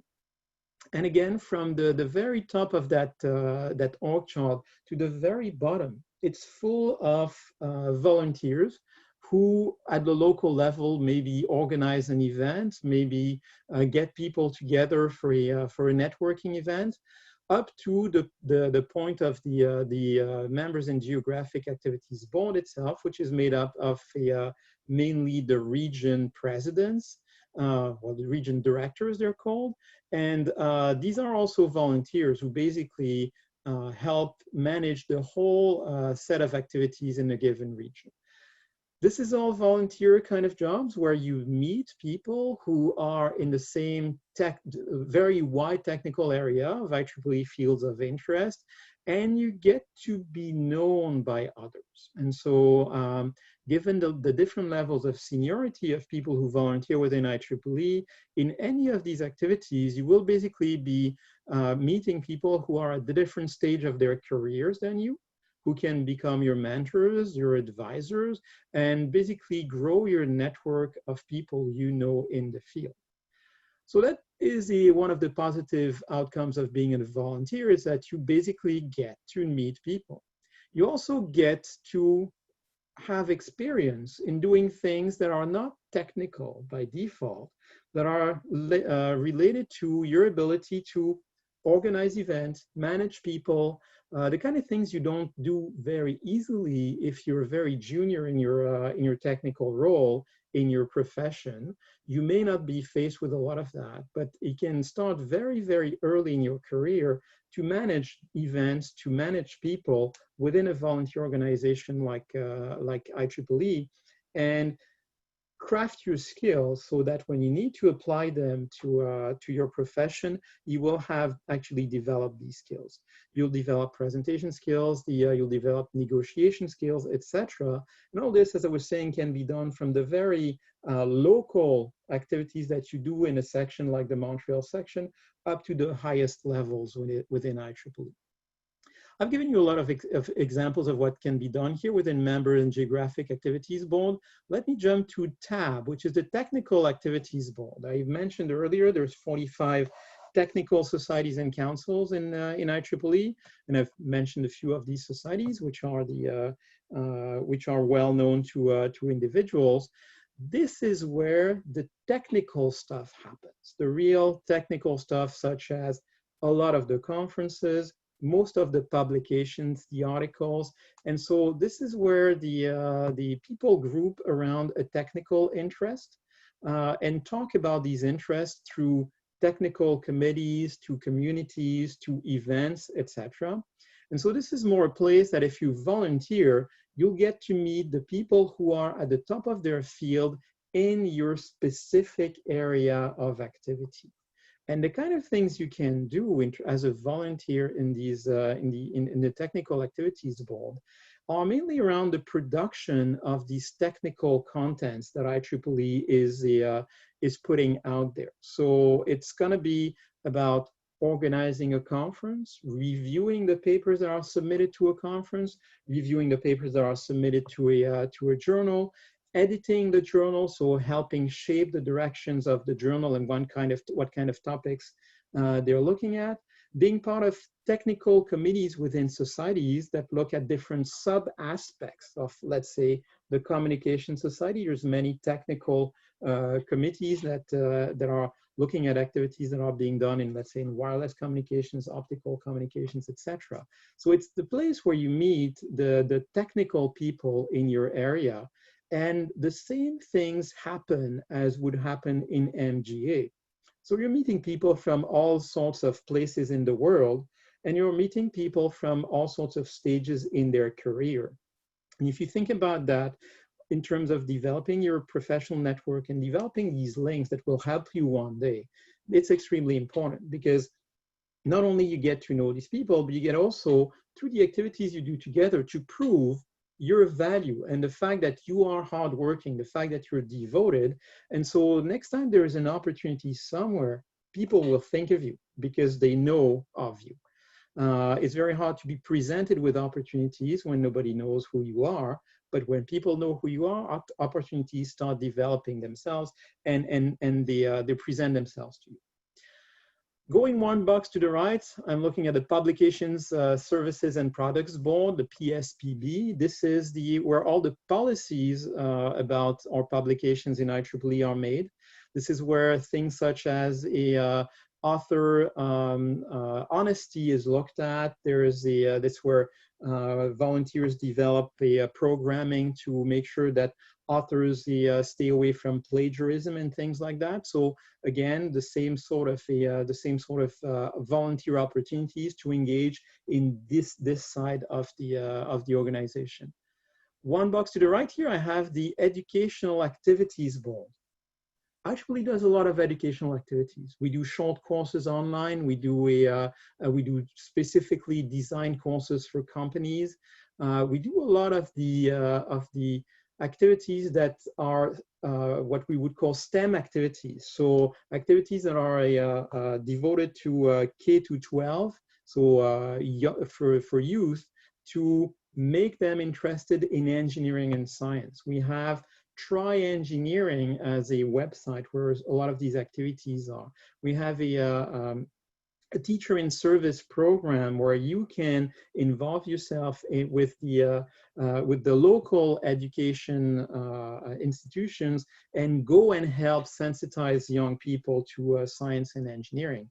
But you can also, at the level of the Educational Activities Board, be at the level where there's discussions about accreditation of engineering programs throughout the world, be at the level where the directions of the continuing education in IEEE and the courses that are going to be put out later are decided, again, all by volunteers. You will find in the Educational Activities Board a mix of young people who are very motivated by STEM projects, as an example, and people who are very seasoned in continuous education. And all these people you can meet when you volunteer within the committees of the Educational Activities Board. Next box there is the Standards Associations. You know IEEE through its standards. Everybody knows IEEE through its standards. Wi-Fi, Ethernet are the examples that are the most well known. These all have a nice little IEEE name, 802.11. IEEE being the sponsor of these standards that were developed by volunteers through a process of a consensus amongst all sorts of companies and volunteers from universities to decide on what the next technology is going to be. The role of standards in your professional life is not to be taken lightly. This is a point of reference for a lot of industries, being able to interoperate when you build a solution, being able to build something that you know will be taken up by the world because it is standardized. This is a huge an area of huge importance in terms of the impact of IEEE. And again, as a volunteer, you can get engaged in the development of standards within IEEE and the directions of standards within IEEE. There's also IEEE USA there and some other boxes I won't go over because they're less of interest to us here in Canada. But what I hope I've done here is give you a sense that all these different boxes all have their own opportunities, and they're different version of what IEEE is, but each of them has a potential opportunity for volunteering. So I have a lot more contents in my slides that gives much more detail about about what I just said, what I just glossed over very fast. But I think in the interest of time, I will make these slides available to everybody who wants to know more. But I'll just jump to the bottom part of my presentation here to get you to the part where I want to summarize how IEEE can help you make a difference in the world. I'm hoping that you understand from what I said that the worldwide impact of IEEE, the fact that, for instance, IEEE has 19 of the top 20 journals in electrical engineering in the world, it doesn't come from the fact that IEEE has wonderful staff. IEEE has a lot of wonderful staff, but this all comes from people volunteering to make IEEE what it is. The fact that we have in IEEE a special interest group for humanitarian technologies is also driven by volunteers. The fact that we have programs to deploy electricity in remote villages in Africa, this is done by volunteers. The fact that we have programs to distribute lighting to villages across the world where electricity is rare, and we provide low energy battery-based lights. This is also something that is driven by our volunteers. So that goes back to this idea of advancing technology for humanity. All the influence that IEEE has worldwide is based on the fact that we have volunteers. So there's something in it for IEEE. If you volunteer, it's pretty clear. IEEE without volunteers is nothing.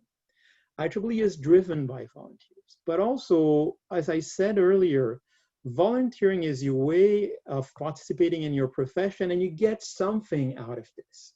It's a way to grow your network. It's a way to hear about the next opportunity or be called upon for the next opportunity. It's a way to get yourself known of your colleagues. And again, as I was mentioning it with a few examples here, it's a way for you to advance technology for humanity. And I'll just conclude my presentation here with one additional thing. I think that's an important one. One more reason to volunteers. There's a paper published in 2011 that says volunteers live longer. I'm just going to summarize this thing in 2 seconds. They basically looked at a population of 5,000 individuals. They asked them at a given point in time, did you volunteer within the past 10 years? And then 4 years later, they looked at who was dead. And 4.3% of the people who did not volunteer were dead. Only 2.3% of the volunteers were dead. So that means that by volunteering with IEEE or somewhere else, you're increasing your life expectancy. This is actually a serious study. There's a long paper that you see the reference for right there. It's serious stuff. And there's actually a conclusion that indeed volunteering contributes to the balance in life for individuals. And the more regularly you volunteer, the more you increase your life expectancy. So not only is it good for your career, it's actually good for you. I leave it at that, and I'll be happy to answer a couple of questions if there are any. Thank you, Professor Labeau. Is there any question from Professor Labeau? It was very nice presentation about this. I honestly, I didn't know more. Like I heard a couple of them, but these information were really comprehensive. So if you guys have any question, no comment. And if there are no questions or comments, I'll be, as I said, very happy to make this presentation available because there's a lot more information and details for you to look at if you feel that you want to volunteer more with IEEE, and I'll be very happy personally to try and point you in the right direction. So you can reach out to me if you're interested by specific opportunities. Yeah, for sure. And that would be great if you share with us the presentation that you just lectured. Okay, we just received a couple of endorsements and there is no question. Thank you, Professor Labeau, for your great presentation. So moving forward now, before going through the presentation of the student branches, we created a very simple video about the student branches and IEEE Montreal sections activities, especially about the past, like before the COVID situation and a couple of them after COVID. So let's see. And then I will hand over presentation to student branches and affinity groups if they are here to present their activities. So I'm going to share this, share my screen and, oops, what is it? IEEE Montreal 3.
Okay, this was a presentation, a brief presentation for the student branches and their activities before COVID and after COVID.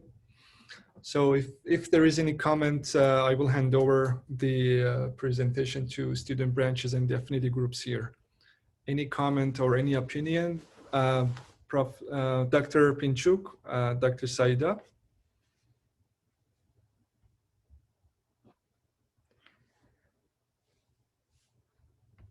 Okay, so No. moving, yes, please. No, I don't have any comments. Okay, so the first presentation is from, should be from student branch of Polytechnique. I believe we don't have any representative from them here, but they already sent us their presentation.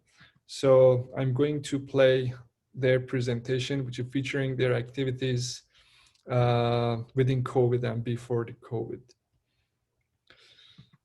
Okay.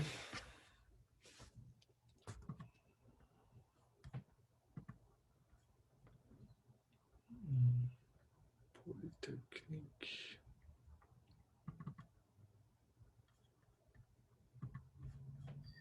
Hello and welcome to the presentation of the IEEE student branch at Polytechnique of Montreal. I will begin by inviting you to follow us in our webpage in Facebook at IEEE.polymtl and in our webpage, which you can find the link in the bottom of this slide. So I will first introduce you all the student members of our branch, and then I will show you the activities that we've done in 2019 and in 2020. So let's begin. Firstly, I want to introduce you Joseph. He's the chair of our student branch.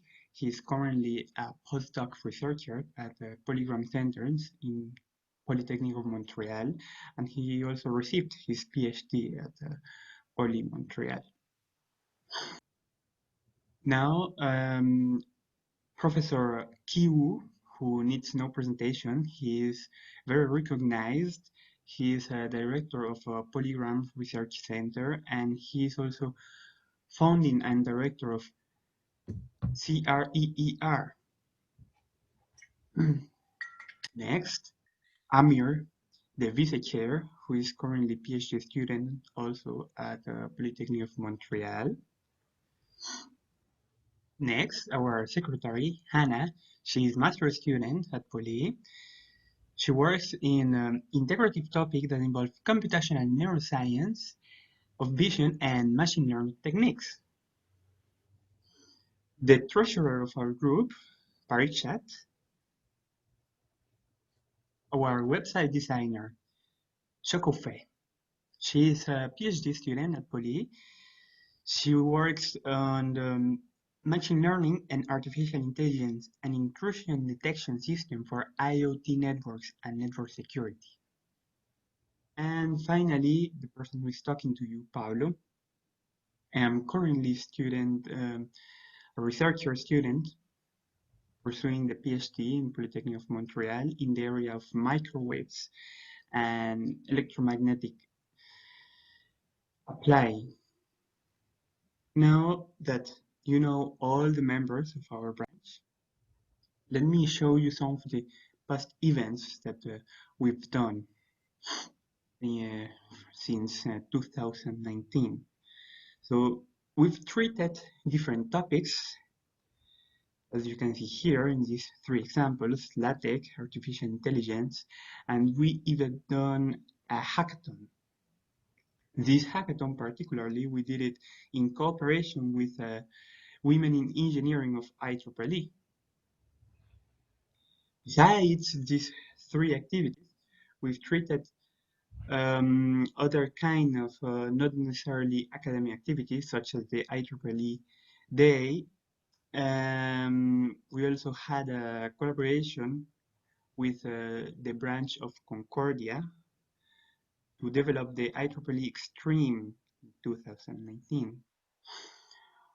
Of course, that with the beginning of the pandemic, we had to find methods so we could continue with our activities. So for example, we did conference of Julia, which was led by an expert of McGill University, and we did it using video conference just a few weeks ago. Now, I want to show you some of the pictures and photos of the activities. So for example, here you can see a picture of IEEE Extreme LaTeX before the pandemic, artificial intelligence, and this is one of Julia. All the pictures can be found either on our Facebook page or in our website. Now, what about the next month? Well, we have, for instance, two conferences. First, medical applications of Doppler radars, which will be led by Professor Lydia Chiu of Polytechnique of Montreal. It will be done on October 15th. And secondly, we have ADS AEL programming. And this is very interesting because we will have the collaboration of ADS, MTT chapter, and INRS branch. It will be on October. We still have to set the date, but it's very advanced. We will do the publicity of this event soon. So this is what I have for today. Again, I want to invite you to follow us, follow our activities and future conferences. And thank you very much for your attention. Goodbye. Yes, this was for Polytechnique de Montréal. Thank you for sharing the slides. So the next one is going to be ETS. Do we have representative from ETS? I believe Sadia Khaf is here. Sadia, would you like to represent your student branch? Do you have any presentation to present?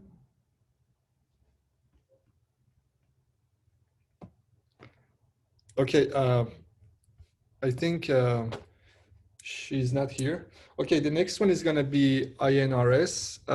We have representative from INRS here, Moin. Moin, can you hear me? Yes, Master. Can you hear me? Yes. Just a second. I'm going to make you a co-host so you can.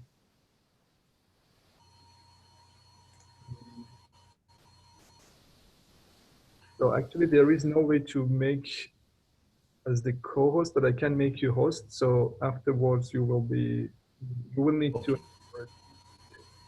Now you can present.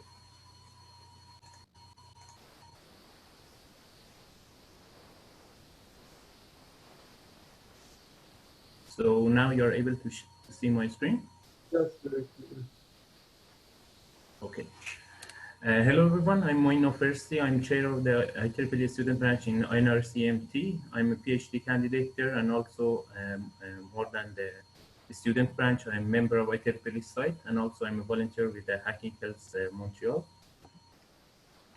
So first I will briefly talk about our university. The INRS is a graduate institution for master and PhD, and also we have some postdoc researchers. INRS is including 4 different research centers located in Laval, Montreal, and Varennes, or Quebec City. We work on my center is Energy, Material, and Telecommunication, or the EMT, which is located in Montreal and Varennes. It's included that more than 40 professors, around 140 graduate and postdoctoral researchers, around the graduate researcher, and also around 30 postdoctoral fellows. The research areas of our centers include the telecommunication network, wireless communication, multimedia signal processing, material nanotechnology and component engineering, ultra-fast photonics, materials and decentralized energy systems, and analysis and energy modeling, and also magnetic compartment fusion.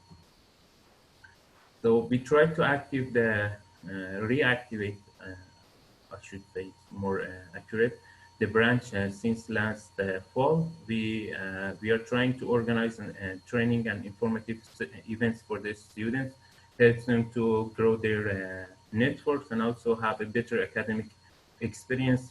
We're trying to plan events to help them to have opportunity to gain some skills. And we are active in social media, so I invite you to be in touch with us through our LinkedIn or Facebook page. You can also reach us through this email address. So this is our team so far. I'm the chair. Mansoor Dashti Adakani is our vice chair, and also Mrs. Zahra Musavi Razi, our treasurer. We are looking to have a secretary or a webmaster soon. We are looking for volunteers in INRS. So this is one of our events before the pandemic. In March 2nd, we invited a company, the Keysight, which is very popular and famous in our field in the world, to present their fabulous ADS software. So we had the company sponsored us for launch and other expenses of the event. We had around 60 participants who received certificate at the end. During the pandemic, we tried to organize some webinars. We had webinars related to healthcare, related to satellite communication, FPGA, aeronautical communication, and nanoplasmic and nanotechnology. So we try to be active. And again, I invite you to follow us through our LinkedIn and Facebook page to participate in our events. We also look forward to collaborate with any volunteering that they are interested to help us through our events. And thank you so much, Mansour. It will be that. Thank you, Moeen. Thank you for your. I will appreciate if you hand over the. Sure. Just don't close it. Take. Okay, thank you.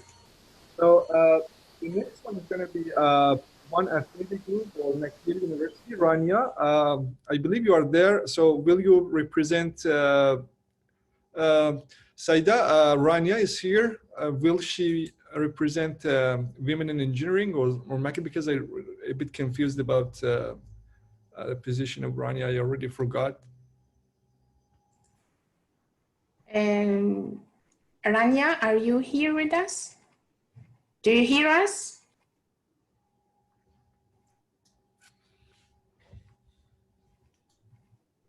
Has she sent you her presentation? Nope. I see her in the participants. Yes, she's here. Her microphone is also unmuted, but maybe she has problem with the connection. Anyway, if Rania can't make it right now, so we're almost done with this event, and I'm going to hand over microphone to Saida for concluding remarks. And I really appreciate everyone who joined us, and I really appreciate IEEE Montreal Section to put this trust in our abilities in our group to hold this event and prepare ourselves for this amazing event. Thank you for